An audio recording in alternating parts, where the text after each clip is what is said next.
कृपा। संसार माया के अंधकार से भरा अंधा कुआं है। अपने कर्मों के कारण आत्मा इसमें फंसी हुई है। सतगुरु अपने ज्ञान नाम की डोरी द्वारा जीवात्मा को इस कुएं से बाहर निकाल लेते हैं। उनके ध्यान द्वारा आत्मा आठों पहर शब्द के आनंद में मगन रहती है। केवल मृत्यु लोक के जीव ही नहीं, इंद्र जैसे देवता भी सतगुरु के आगे शीश नवाते हैं।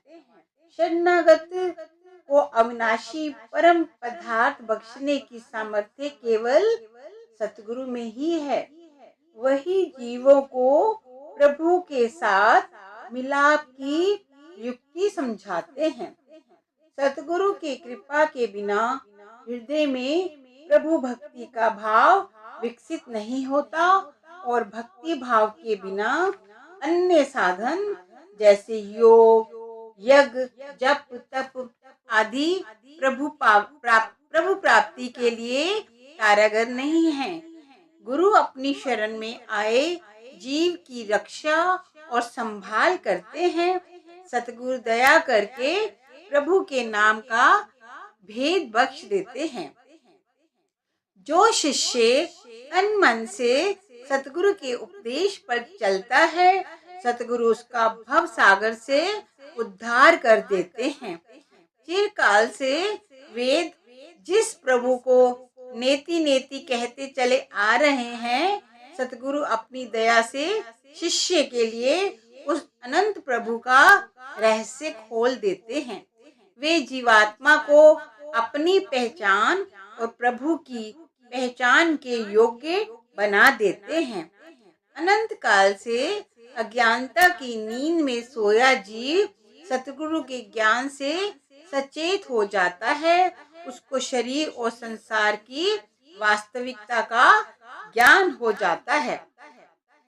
गुरु के बिना हरि का ध्यान और उसका साक्षात अनुभव प्राप्त कर पाना असंभव है।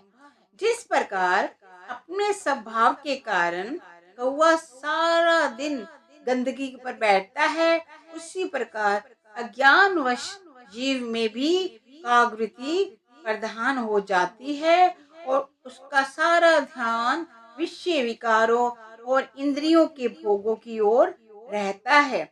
लेकिन जब जीव सतगुरु की शरण में आ जाता है तो उसके मन के सब संशय दूर हो जाते हैं और वे कौवे से हंस बन जाता है। उसे अपने निर्मल स्वरूप की पहचान हो जाती है। जो साधक सतगुरु के उपदेश अनुसार अशुभ कर्मों का त्याग करके दिन रात नाम का सुमिरन करता है, उसके अंदर सतगुरु का ध्यान जागृत हो जाता है। तब आत्मा अज्ञानता की नींद से जाग उठती है। उसे ज्ञान का प्रकाश प्राप्त होता है और गुरु में हरि का रूप दिखाई देता है।